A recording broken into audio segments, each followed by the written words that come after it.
राक्षस किसे कहते हैं? संपत्ति और सौंदर्य का जो शिकारी है वो राक्षस। किसी की सुंदर बहन बेटी को बुरी नजर से देखने वाला वो हमारे गांव में, हमारे घर में ही राक्षस बैठा है। भागवत में तो एक आध राक्षस होगा, पर आज गांव गांव घर घर राक्षस हो गए। जो किसी की सुंदर बहन बेटी को बुरी नजर से देखता है वो राक्षस है। और चाहता वो भी है कि मेरी बहन बेटी की इज्जत सुरक्षित बनी रहे। मैं निवेदन कर रहा हूं, हर व्यक्ति अपनी घर की बहन बेटियों की इज्जत सुरक्षित चाहता है, तो दूसरों की बहन बेटी की इज्जत का चिंता करो। दूसरों की बहन बेटियों की इज्जत बचाने की कोशिश करो। दूसरों की बहन बेटी की इज्जत बचाओगे तो तुम्हारी बहन बेटी की भी इज्जत सुरक्षित बनी रहेगी। लेकिन तुम किसी की बहन बेटी को बुरी नजर से देखोगे, कुदृष्टि से देखोगे, तो तुम्हारी बहन बेटी की भी इज्जत सुरक्षित रहने वाली नहीं है। क्योंकि रोज कथा में आप सुन रहे हो कि जो जीवन में कर रहे हो उसका कई गुना होके मिलेगा। अच्छा कर रहे हो तो मैं ब्याज के अच्छा होगा, और बुरा कर रहे हो तो मैं ब्याज के बुरा होगा। अगर कोई दूसरों की बहन बेटी को कुदृष्टि से देखेगा तो तुम्हारी बहन बेटियों की इज्जत सुरक्षित रहने वाली नहीं है। क्योंकि मैं ब्याज के होना है। भला कीजिए भला होगा, बुरा कीजिए बुरा होगा। वही लिख लिख के क्या होगा, यही सब कुछ चुकाना है। वही लिख लिख के क्या होगा, यही सब कुछ चुकाना है। लड़कपन खेल में खोया, जवानी नींद भर सोया। बुढ़ापा देख कर रोया, यही किस्सा पुराना है। बुढ़ापा देख कर रोया, यही किस्सा पुराना है। भला कीजिए भला होगा, बुरा कीजिए बुरा होगा। वही लिख लिख के क्या होगा, यही सब कुछ चुकाना है। वही लिख लिख के क्या होगा, यही सब कुछ चुकाना। एक व्यक्ति ने हमसे प्रश्न किया, महाराज ये सब काम भगवान ही कराता है, तो व्यक्ति पाप करता है तो भगवान उसको रोकता क्यों नहीं पाप करने से? कराने वाला तो वही है। अगर कोई गलती हो जाए तो भगवान के ऊपर डाल देते हैं कि भगवान करवा रहा है। देखिए, इसका बड़ा सटीक उदाहरण है आज की स्थिति को देखते हुए। जो बड़े बड़े शहर हैं इसमें सुपर मार्केट बने हुए हैं। शायद जलेसर में तो नहीं होगा, होगा क्या? सुपर मार्केट जिसको मॉल कहते हैं, मॉल जलेसर में है क्या? नहीं है। आगरा में तो बहुत है। सुपर मार्केट की स्थिति क्या है? कोई गया हो वो जानता है। सुपर मार्केट में माल सजा रहता है, माल सजा हुआ है। बोल वृंदावन बिहारी लाल की जय।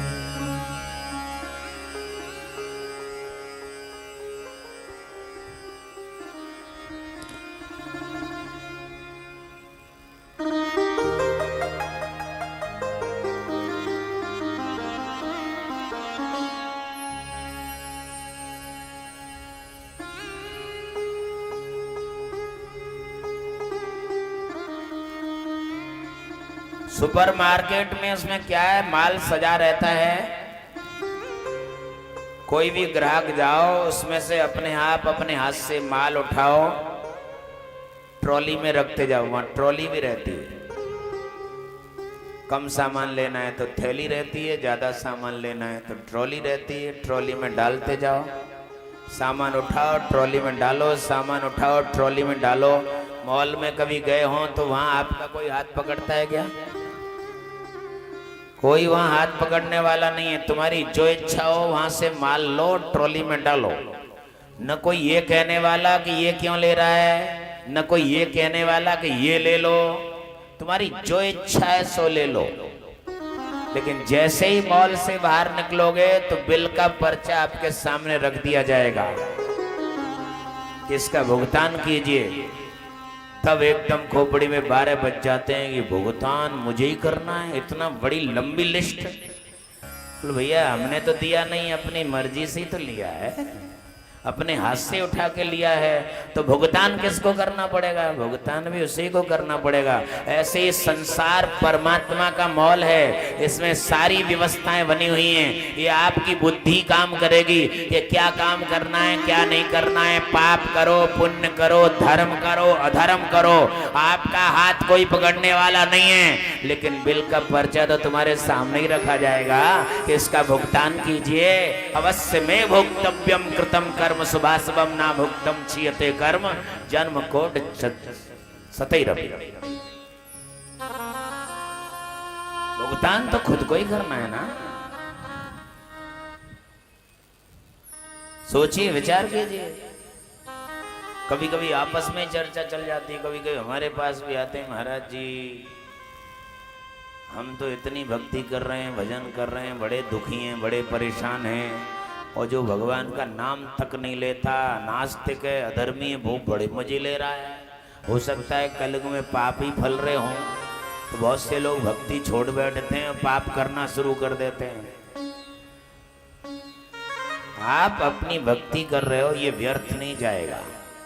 देखिए आप बाजार में गए और बाजार में कुछ राशन का सामान खरीदने गए, चीनी तो तुल चुकी है, चावल तुलना बाकी है, बड़ी होलसेल की बड़ी दुकान है, मुनीम वगैरह उसका वहाँ हिसाब करने वाले हैं, लेकिन चीनी तुल चुकी है, चावल तुलना बाकी है, हिसाब मुनीम पहले किसका करेगा? बोलिए। मुनीम हिसाब करेगा तो किसका करेगा? जो चावल का करेगा या शक्कर का? अरे चावल तो ही तुलना बाकी है, वो तो तुला ही नहीं, लेकिन चीनी तुल चुकी है, हिसाब तो चीनी का ही करेगा ना। ऐसे ही आप भक्ति कर रहे हो, फिर भी आपके सामने परेशानी आ रही है, संकट आ रहे हैं, दुख आ रहे हैं, ये पहले जो कर चुके हो, जो तुल चुका है, उसका हिसाब हो रहा है। भक्ति तो अब कर रहे हो, ये तुली कहाँ है? तुल तो जाने दो, तुल जाएगा तो इसका भी हिसाब होएगा। भक्ति तो अब कर रहे हो, तुम सोचे कि अब भक्ति कर रहे हैं अभी मिल जाए, ये तो तुल रहा है अभी। जो तुल चुका है उस मुनीम हिसाब तो उसी का करेगा कि नहीं करेगा? सोचो विचार करो। और हम सोच रहे हैं महाराज हम तो बहुत बड़े भगत हैं, इतनी भक्ति कर रहे हैं, लेकिन बड़े संकट आ रहे हैं जीवन में, बड़े कष्ट आ रहे हैं। भक्ति तो अब कर रहे हो ना, ये तो भी तुल रहा है, अभी तुला कहाँ है? जो पहले कर चुके हो, जो तुल चुका है, उसका हिसाब हो रहा है। ये भक्ति तो अब कर रहे हो, ये अभी तुल रहा है, ये भी तुल जाएगा तो इसका भी हिसाब होएगा। भाई घबरा क्यों रहे हो? समझ में आ जाए तो सोचिए विचार कीजिए। और नहीं तो सबसे बड़ा प्रमाण है, बहुत अच्छा उदाहरण दिया करते हैं हम। आपके मकान बना हुआ है, मकान के सबसे छत के ऊपर टंकी रखी हुई है पानी की, और पूरे मकान में जो है पाइपलाइन बिछी हुई है, और कहीं टॉयलेट में जा रहा है, बाथरूम में जा रहा है, रसोई में जा रहा है, वाश बेसिन, कहाँ कहाँ आपके कनेक्शन ले रखे हैं, लेकिन बिछी है पाइपलाइन तो पूरे मकान के अंदर। कभी कभी बहुत पुरानी पाइपलाइन हो जाए तो उसमें लीकेजें आ जाती हैं, और लीकेज ठीक करने के लिए क्या करते हैं? वो लीकेज ठीक करने के लिए प्लम्बर को बुलाया जाता है, और प्लम्बर आके देखता है कि कहाँ कहाँ लीकेज हो रही है, वहां निशान लगा लेता है। लेकिन लीकेज ठीक करने से पहले क्या कहता है वो? कि पहले टंकी के पास जो बाल लगा है पहले उसको बंद करके आइए, पानी बंद हो जाएगा तब लीकेज ठीक होएगा। बाल बंद कर दिया लेकिन पानी अभी आ ही रहा है। प्लम्बर कहने लगा कि वो बाल बंद किया कि नहीं किया? बोल कर दिया। और ढंग से देखो बाल अभी बंद नहीं हुआ। बोल क्यों? पानी तो आ रहा है। उसने कहा बाल तो बंद कर दिया है लेकिन पाइपलाइन लंबी है, पाइप में जो भरा है वो आएगा कि नहीं आएगा? वो तो आएगा। बहुत देर तक टोंटियां खोल के रखी और देखा कि पानी बिल्कुल खत्म हो गया। लीकेज जगह जगह निशान लगाए थे वो ठीक की, और जब प्लम्बर शाम को जाता है ना तो वो पूरी लीकेजों को चेक करा के जाता है। शाम को जैसे ही काम पूरा हो गया तो फिर कहा वो टंकी के पास जो बाल लगा हुआ है उसको खोल दो। बोल खोल दिया। बोल ढंग से देखो अभी बाल खोला नहीं है। बोल क्यों? बोल पानी तो अभी आया ही नहीं। उसने कहा बाल तो खोल दिया है लेकिन पाइपलाइन लंबी है, पहुंचने में टाइम लगेगा। ऐसे ही भगवान कह रहे हैं कि मैंने जो दुष्ट हैं, जो राक्षस हैं, जो नास्तिक हैं, मैंने अपने पास से बाल बंद कर दिया है। अब उनके पास मैं कुछ नहीं भेज रहा हूं। और हम लोग कह रहे हैं महाराज ये अधर्मी पापी तो मजे ले रहे हैं, आनंद आ रहा है। भगवान कह रहे हैं बाल तो बंद कर दिया है लेकिन पाइपलाइन लंबी है, जो पाइप में भरा हुआ है वो तो उनके पास पहुंचेगा कि नहीं पहुंचेगा? बोल वो तो पहुंचेगा। और जो भक्ति कर रहे हैं उनके लिए मैंने अपने यहाँ से बाल खोल दिया है। अब उनके यहाँ सब सुख संपत्ति में भेज रहा हूँ। उसने कहा हम तो महाराज इतने दिन से भक्ति कर रहे हैं, हम तो बड़े परेशान हैं, हमारे पास तो कुछ नहीं आ रहा है। भगवान कह रहे हैं बाल तो खोल दिया है, पाइपलाइन लंबी है, पहुंचने में टाइम लगेगा। बजाए दो। विचार नहीं किया। इसलिए आज हम थोड़ी बहुत भक्ति करने लग जाएं तो सोचते हैं, और ज्यादातर देखा होगा कि भगत परेशान। अभी कथा सुनी रहे हो, कल 2 कथाएं सुनी, 2 भक्तों की कथा, ध्रुव की और प्रहलाद की। लेकिन दोनों के जीवन में भक्ति करने वाले रहे, लेकिन दोनों के जीवन में जो कष्ट आए, किसी के जीवन में आए कष्ट, सोचो।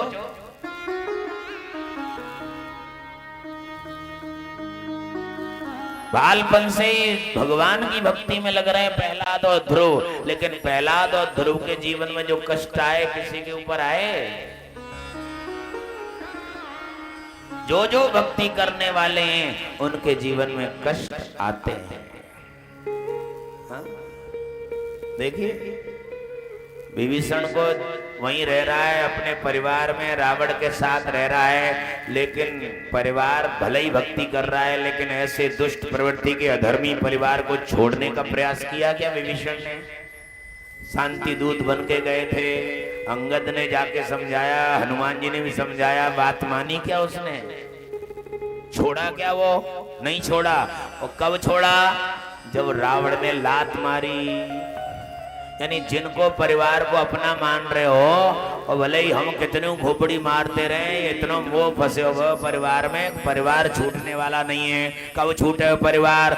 जब ये नाती पोतरे में मोह फंसे हो गए, जी लात मारेंगे तब छोड़ोगे, बिना लात के छूटने वाला नहीं है। क्या अब तो महाराज जी हमारी आपकी बात समझ में आ गई, अब तो बच्चा कदर ना कर रहे, अब तो तुम्हारे आश्रम पे ही चल रहे, तब आएंगे आश्रम में, वैसे थोड़ी ना आ रहे हैं आश्रम पे।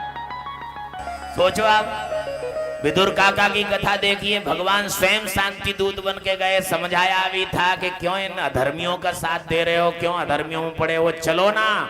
मानी क्या बात? नहीं मानी। कब मानी? जब दुर्योधन ने अपमान कर दिया, तब भगवान की शरण ली। यानी अपने जिनको माने, जिनमें फंसाए, यही अपमान करेंगे तो भगवान की याद आएगी, इससे पहले भगवान की याद आने वाली नहीं है।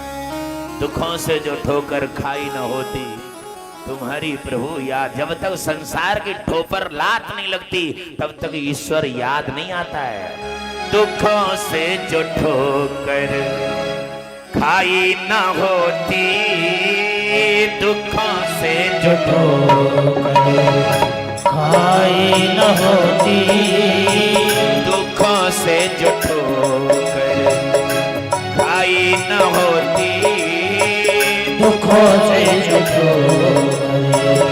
खाई न होती, तुम्हारी प्रभु याद आई न होती, तुम्हारी प्रभु याद आई न होती, तुम्हारी प्रभु याद आई न होती, तुम्हारी प्रभु याद आई न होती, दुखों से जो ठोकर खाई न होती, दुखों से जो ठोकर खाई न होती।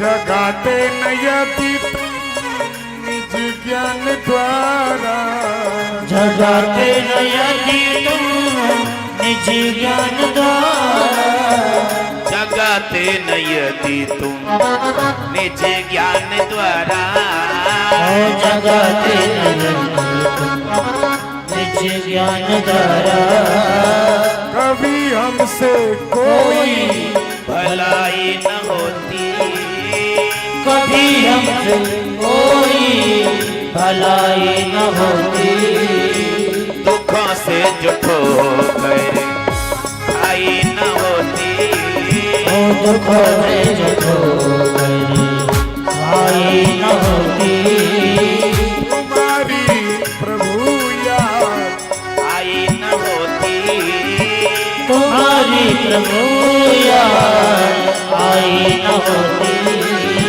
दुखों से जो ठोकर